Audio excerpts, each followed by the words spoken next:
de-Benzinization or de-Ivanishvilization of Georgia.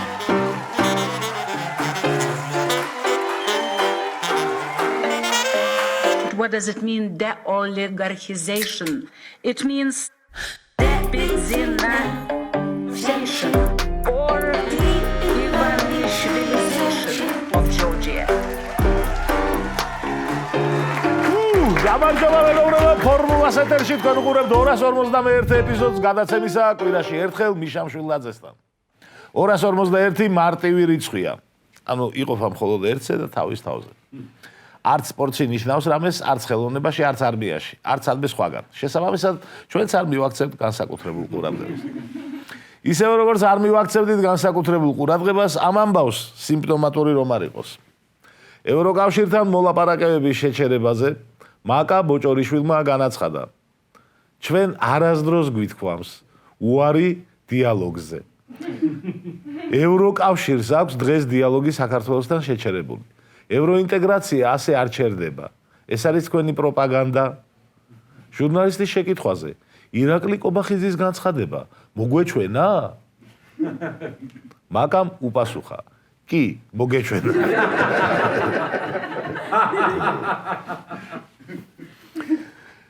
კობახიძემ 28 ნოემბერს 2025 წლის 4 წლის 2024 წლის 28 ნოემბერს განაცხადა: მივიღეთ გადაწყვეტილება 2028 წლის ბოლომდე დღის წესრიგში არ დავაყენოთ ევროკავშირთან მოლაპარაკების გახსნის საკითხი. მაკა ბოჭორიშვილის აზრით მოგვეჩვენა.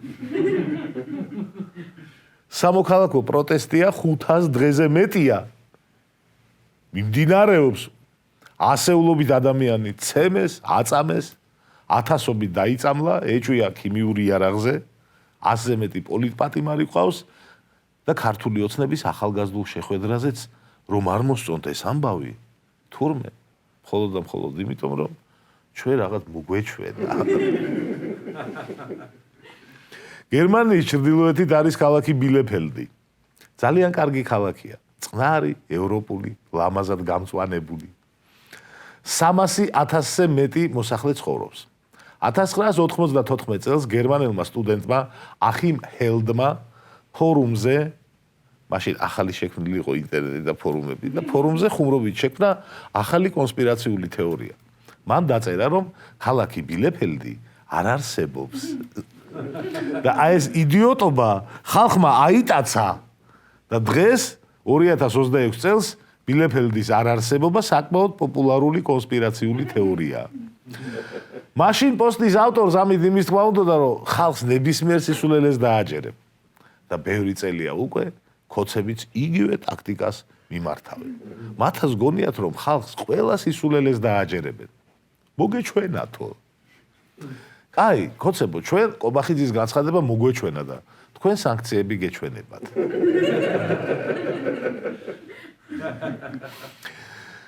მეც უნდა დავიწყო ახალი კონსპირაციული თეორია. მე ვამტკიცებ, რომ ირაკლი კობახიძე ელექტრომოწყობილობაა, რომელიც ერთხელ გაფუჭდა და ტოსტერის ნაწილები ჩაუყენეს. სინამდვილეში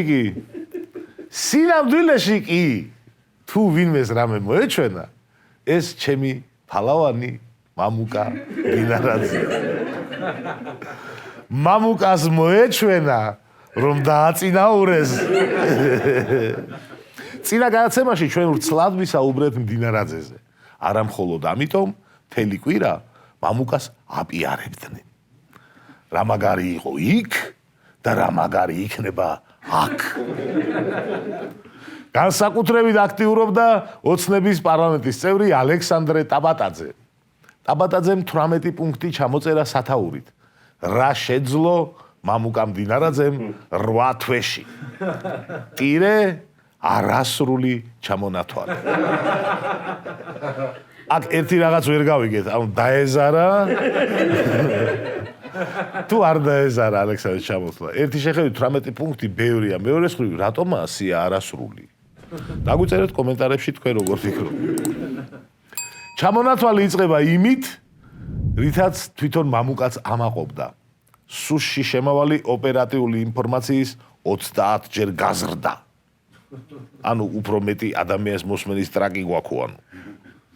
მეორე პუნქტი ასეთია: სახელმწიფო გადატრიალების ერთ დღეში აღკვეთა და ორგანიზატორების დაკავება. გაიგეთ, ერთ დღეში.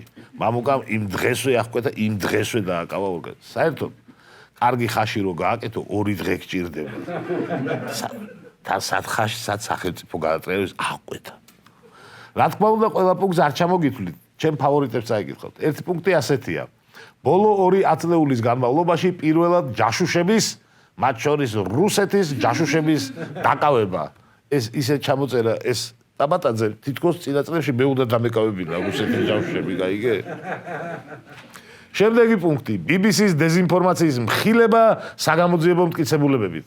ეს რომ სადამხილა, არ ვიცი, სასამართლოში არ უჩივიან, იმედის ეთერში ალბათ. შემდეგი ჩემი ფავორიტი მიღწევა ასე ჟღერს: რამდენიმე ქვეყნის სპეცსამსახურების, მათ შორის ამერიკის შეერთებული შტატების პირველ პირებთან შეხვედრა, ანუ სახელმწიფოს კი არა, სპეცსამსახურების პირველ პირებთან შეხვედრა და ურთიერთობის დალაგება. ანუ თურმე მამუკას დაულაგებია ურთიერთობა. რა დაულაგებია ჯერ არ ვიცი. 2 პუნქტსაც წავიკითხავ, მეც აღარ მოგაწყდა. პირველად საქართველოს დაზვერვის ისტორიაში დაზვერვის სტრატეგიის შემუშავება კონკრეტული მიმართულებების მიხედვით. ანუ განა დაზვერვის სტრატეგია არ ქონდა, კონკრეტული მიმართულების მიხედვით არ ქონდა თუ. და ბოლო პუნქტი, ჩემი საყვარელი პუნქტია, გენერლობა. ეს იყო ალექსანდრე ტაბატაძის არასრული ჩამონათვალი მამუკას მიღწევებზე. ტაბატაძესთან მე ახალი ჩელენჯი მექნება. ეს გავიგეთ, რა შეძლო მამუკა მდინარაძემ 8 თვეში. შემდეგში გააკეთეთ სია, რას შეძლებდა მამუკა მდინარაძე წლის ბოლომდე რომ დაეტოვებინათ. მამუკა მდინარაძე დაიცვა ლევან მაჭავარიანმაც. მამუკა მდინარაძე სახელმწიფო უსაფრთხოების სამსახურს ხელმძღვანელობდა სულ რაღაც ნახევარი წელი და აბსოლუტურად სხვა სიმაღლეზე აიყვანა ეს სამსახური. ხო და ეხლა მე ერთი კითხვა გამიჩნდა, არ მასვენებს. მოდი ვიკითხავ. ბიჭო, თუ ასეთი მაგარი იყო ეს მამუკა, რატო მოხსენით? რატო დააქვეითეთ? რატო დაჩაგრეთ? თქვენ ხო ჩემზე კარგად იცით, რომ არ დაგიწინაურებია. არა? აი. ირაკლი სესიაშვილი პარლამენტიდან რო ჩახსენით, სულ რაღაც 14 ადამიანი დაშავდაო გავრილოვის ღამეზე რო ამბობდა. მერე საწავიდა გახსოვთ? პრემიერის მრჩევლად დანიშნეს ეროვნული უსაფრთხოების საკითხებში. და მერე აფუ გენერალი ჩაჩიბაია რუსული კანონის პირველ ვერსიაზე ხელმოწერისგან თავი რო შეიკავა.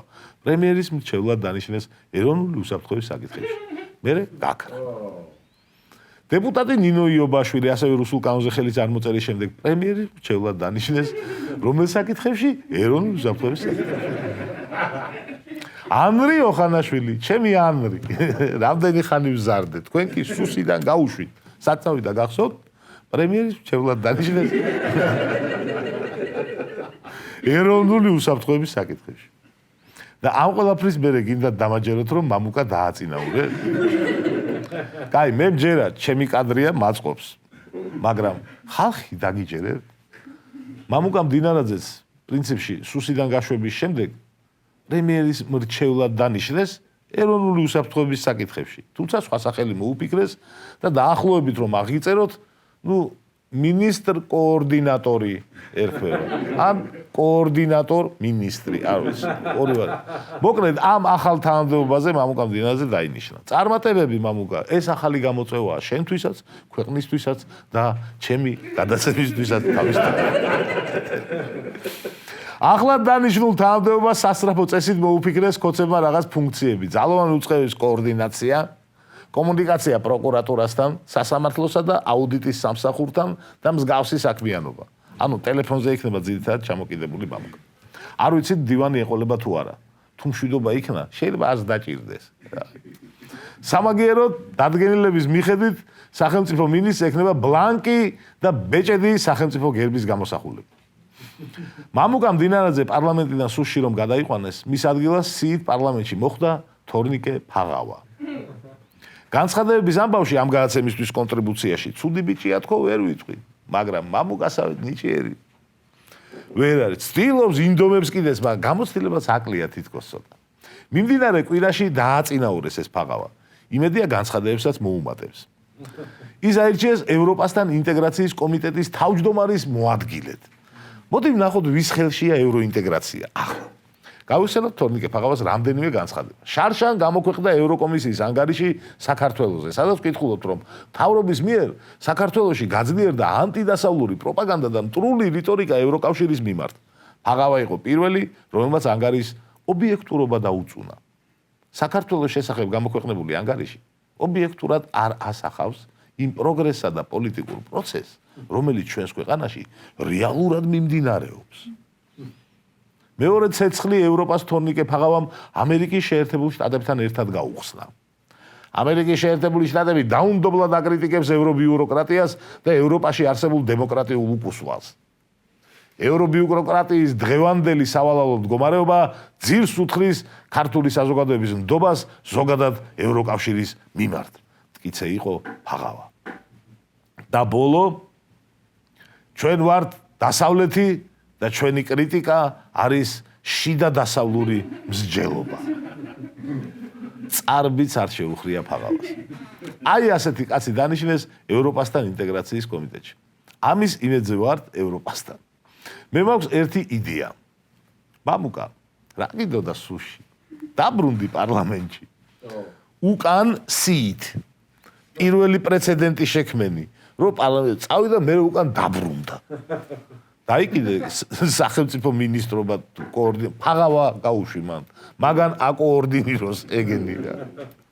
მესმის რომ კანონით არ შეიძლება, მაგრამ ხო შეიძლება პარლამენტმა რაღაც გამონაკლისი დაუშვას. რაღაც კანონი მიიღოს და დაბრუნდე. მე კი მინდა, მაგრამ რანაირად მოხერხდება არ ვიცი, პარლამენტს რამე სულელური კანონი მიიღოს, ეგეთი რამე არ მახსენდება. კარგი ამბავი გვაქვს ისეთი ადამიანებისთვის, ვისაც ფეხბურთი არ გაინტერესებთ. საზოგადოებრივმა მაუწყებელმა შეეძლო 2026 წლის მსოფლიო საფეხბურთო ჩემპიონატის ტრანსლაცია აღარ განახორციელოს. აღნიშნული ინფორმაცია მაუწყებლის სამეურვეო საბჭოს თომაზე გაჟღერდა. ჩემი აზრით ეს იდეა მოეწონებათ. საქმე იმაშია, რომ ფული გაუჭირდათ. მართალია 100 მილიონზე მეტი კი აქვთ ბიუჯეტი, მაგრამ დღეს 100 მილიონი ფულია. ადრე მთლიანში და პროდუქცია რო იყვნენ მიბმულები ეზრდებოდათ. და ბოლო რამდენიმე წელია 100 მილიონზე გაიყინენ. უпроსტად 101 მილიონზე, მაგრამ 1 კინკილა მილიონზე მოდი. არ გამოვეკიდო. მარტო პირველ არხს ნუ დავადანაშაულებთ. გაიზარდა ტრანსლაციის უფლების ფასიც. თან წელს მუნდიალზე 32-ის ნაცვლად 48 გუნდი იღებს მონაწილეობას. 40 თამაშით მეტი უნდა აჩვენონ. მეორე პრობლემა არის დრო. თამაშები ამერიკის კონტინენტზეა და ჩვენი დროით გვიან ღამე ან გამთენიისას არის. ამ დროს სატელევიზიო რეკლამები ვეღარ იქნება დიდი რაოდენობით. მე შემიძლია ამ პრობლემის მოსაგვარებლად რამდენიმე ვერსია შემოგთავაზო. პირველი ისაა, რომ გამორთოთ ქვეყანაში ინტერნეტი, ტელეფონები და მერე პრაიმში ჩანაწერები გაუშვათ. ვითომ პირდაპირ ეთერია. შესაბამისად რეკლამებიც იქნება. რა იყო, ჩრდილოეთ კორეა ხო არ ვართ?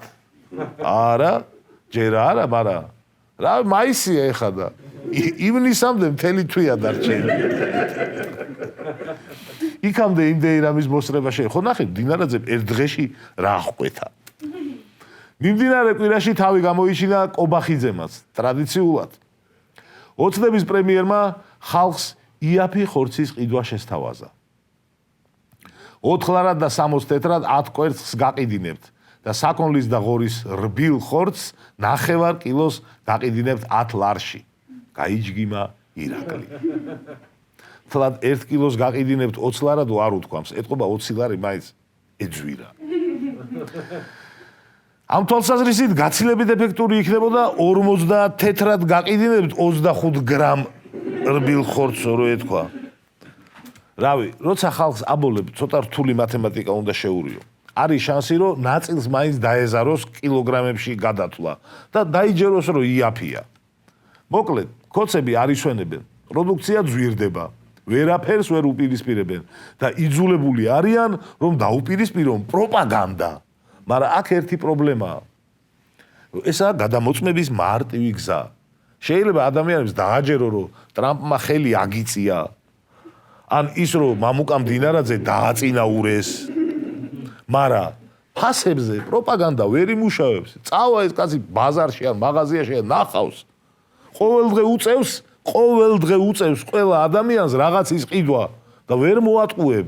თუ ეტყვი რომ ხორცს 10 ლარად იყიდის, გიკითხავ სადა? გაიგე? სადა? და იმ წამსვე უნდა გასცე პასუხი. და რადგან ხოცეს პასუხები არ აქვს, ეგრევე გადალაგდა პროპაგანდა სხვა მიმართულებით, რომ საქართველოში უფრო იაფია ვიდრე ევროპაში. და თუნდაც ასე იყოს. მერე პროდუქცია გაძვირდა და ვეღარ ვყიდულობთ. ევროპაში უფრო ძვირია, მაგრამ ისე იყიდულობენ. ანუ მე რა ვქნა მე? მოდი ცოტა შორიდან მოვყვეთ ხოცების და ფასების ტოქსიკური ურთიერთობის შესახებ. ცირკის ამ მოქმედებად. პირველი მოქმედება. დაახლოებით 4 თვის წინ ირაკლი კობახიძემ ჩაწერა ვიდეო სახელწოდებით პროდუქტებზე ფასები უნდა შემცირდეს. კობახიძე ამბობს აქ, რომ საზოგადოება ხშირად გამოხატავს წუხილს იმის გამო, რომ ქართულ სუპერმარკეტებში სასურსათო პროდუქციის ფასები ევროპულ ფასებს მნიშვნელოვნად აღემატება. კობახიძე ასე ბრმად კი არ ენდობა თან საზოგადოებას, მიდის, ამოწმებს და ასკვნის. ქართულ და ევროპულ ფასებს შორის სხვაობა მართლაც საკმაოდ დიდია. შემდეგ კი ჩამონათვალს გვთავაზობს. მზესუმზირის ზეთი 34%-ით მეტი ღირს საქართველოში. მაკარონი 97%-ით, ბრინჯი 180%-ით, კარაქი 30%-ით, ყველი 42%-ით, ხოლო შოკოლადი 57%-ით. ამის მიზეზად კი ირაკლიმ გადაჭარბებული ფასნამატი დაასახელა. ანუ ბევრს უმატებენო კომპანიებიო. ეს კარგად დაიმახსოვრეთ, მესამე მოქმედებაში გამოგვადგება. ამის შემდეგ ირაკლი შეტევაზე გადადის. მოუწოდებს სამართალდამცა უწყებებს სიღრმისეულად შეისწავლონ საკითხი. ასევე მინდა ვთხოვო საქართველოს პარლამენტს შექმნას საპარლამენტო კომისია. აქედან იწყება ცირკის მეორე მოქმედება. ფასების შემცირება რა გითხრათ, მაგრამ ეს ორივე ნახდად შესრულდა. კომისია შეიქმნა და სუსიც ქსელურ სუპერმარკეტებში შევიდა. ხო მართლა ეს რატო არ ქონდა შეტანილი დინარაძის წარმატებების და მიღწევების ჩამონათვალში კაპაკაძეს სუპერმარკეტების ქსელებში შესვლა მე-14 არ ვიცი. რაც შეეხება კომისიას საპარლამენტოს 14 წევრი შეიკრიბა და წავიდა დაიაფებაზე სერიოზული მუშაობა. ხან წარმოებლები მოიწვიეს, ხან დისტრიბუტორები. პარლამენტიდან 3 თვე მუშაობის ხმა გამოდიოდა. ფასებმა დაიკლო? არა, მაგრამ კომისია მუშაობდა და მუშაობდა. ფასების შემცირება რომ არ გამოვიდა, იცით რა კითხა კომისიის წევრმა დაჯი კოვზირიძემ წარმოებლებს. ჩვენ ამ კომიტეტის წარმომადგენლებმა დღეს რომ გთხოვოთ, რომ ორშაბათიდან გააიაფოთ 10%-ით 5 პროდუქტი, ნუ რძე, კვერცხი, ციციბურა, შაქარი, მაკარონი. თუ შეგიძლიათ ეს? სიმართლე გითხრათ, პასუხებისთვის აღარ მოგვისმენია. მაგრამ თუ გავითვალისწინებთ, რომ ეს 5 პროდუქტი ორშაბათიდან არ გაიაფებულა, ვივარაუდებთ, რომ ან უარი უთხრეს, ან აღარ თხოვეს კომისიის წევრებმა. ასე იყო თუ ისე კომისიამ ვერაფერი გააწყო, არ გაიაფდა პროდუქცია. ბოლოს ნინო წილოსანს ამოასხა. ფასების კომისიას ჯადოსნური ჯოხის მოქმედების შესაძლებლობა არ აქვს. გაცხარდა ნინო, რომელსაც დეკლარაციის მიხედვით მშობლებმა ერთხელ $83,000 აჩუქეს. ცირკის მესამე მოქმედება. პარლამენტის ფასების კომისიამ მუშაობა დაასრულა. კომისიის თავმჯდომარე შოთა ბერეკაშვილმა მილიონერმა დაასკვნა. პრობლემა არა გადაჭარბებულ მოგებაში, არამედ არაეფექტურ საოპერაციო ხარჯებშია. ეს ბოლო რას ნიშნავს, ჯერ არ ვიცით, მაგრამ რა დაგამახსოვრებინეთ, ხო გახსოვთ? გადაჭარბებული ფასნამატი, ხო და კომისიამ თქვა, რომ არაა მაგის ბრალიო, გაიგეთ? ყველაფერი ყოფილა არაეფექტური საოპერაციო ხარჯების ბრალი. ასევე კომისია რეკომენდაციას იძლევა, რომ ხელისუფლებამ აირჩიოს ეტაპობრივი, მიზნობრივი მიდგომა, რომელიც მათი ვარაუდით 6-9 თვეში გამოიღებს შედეგს. ეს 9 თვე რატოა, იცით აქა? ახალ წელს ფასებზე რო არ გავატრაკოთ. რომ ჯერ არ გასულა ძმაო 9 თვე გეტყვიან მე.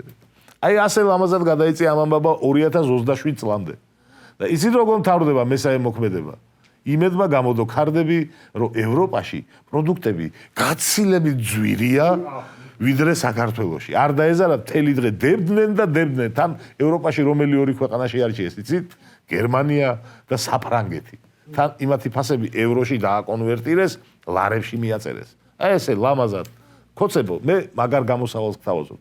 პროდუქტები რო ძვირდება, გამოდით და თქვით, რომ თქვენი ბრალი არაა. ესე თქვით, რომ რა შუაში ვართ ფასებთან? ჩვენ ვართ არალეგიტიმური მთავრობა. სად გაგიგიათ, რომ არაღიარებული ადამიანი რამეზე იყოს პასუხისმგებელი? მოკითხეთ ლეგიტიმურებს თუ მოგეწონათ იდეა, არაფერი არ მინდა, უფასოდ იყოს. გადაცემის მიწურულს კი მეგობრებო, მონატრებული რუბრიკა ჩვენი მოგონილი ჭორები. შეგახსენებთ, რომ ნებისმიერი დამთხოვა იქნება შემთხვევითი. თურმე მიხეილ სარჯველაძე მხოლოდ სამსახურშია ასეთი, თორე ახლობლებში ძალიან საყვარელი კაცი ყოფილა. თურმე კობახიძეს ხარხარით სიცილი არ შეუძლია. მაქსიმუმ გაიღიმოს და ისიც მხოლოდ ბიძინასთან. თურმე ბიძინას აქვს სპეციალური მაღაზია, სადაც ჯერ კიდევ საბჭოთა ფასებია. სპიჩკა 1 კაპიკი ღირს და ნავთი 7 კაპიკი. აი ამ მაღაზიის ფასებზე ამბობდა კობახიძე, აფერი არ ძვირდებაო, შესაძლოა. თურმე ბიძინას სიღარიბე ენატრება.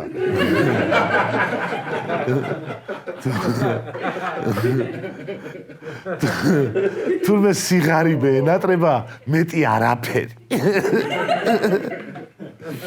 და თურმე იმ თავის ამ საბჭოთა ფასებია მაღაზიაში ბიძინას გამყიდველი გაფრთხილებული ყავს, რომ თუ მისია 10 ლარს გადააჭარბებს, უთხრას, რომ ძალიან არ გაექცეს. მისიის ნოსტალგიას იკლავს თურმე ბიძინა ეგრე.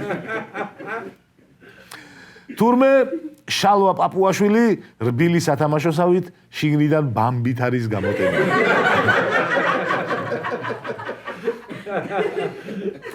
ერთი ასეთი ჭორია. თურმე შემდეგ სკალაძეს კი არა, კობახიძეს იჭერენ.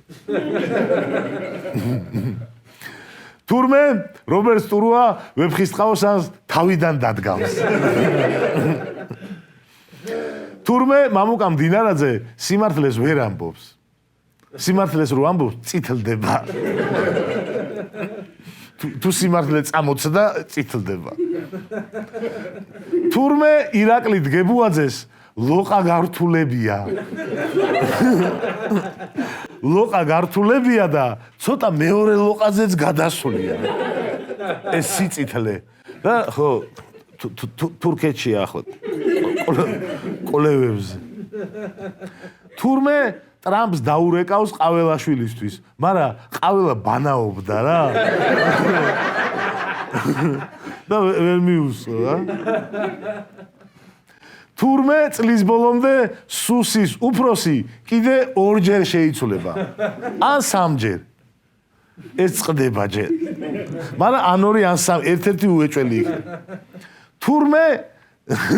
თურმე ღარიბაშვილმა ციხეში პურისგან როლექსის საათი გააკეთა. თურმე ყაველაშვილის პორტრეტს ფულზე ვერა, მაგრამ საჯარიმო ქვითრებზე გამოსახავენ. თურმე ზარქუას ქოცების დასცინიან. თურმე მაკა ბოჭორიშვილმა ირაკლი კობახიძეს ხელი გადაუწია.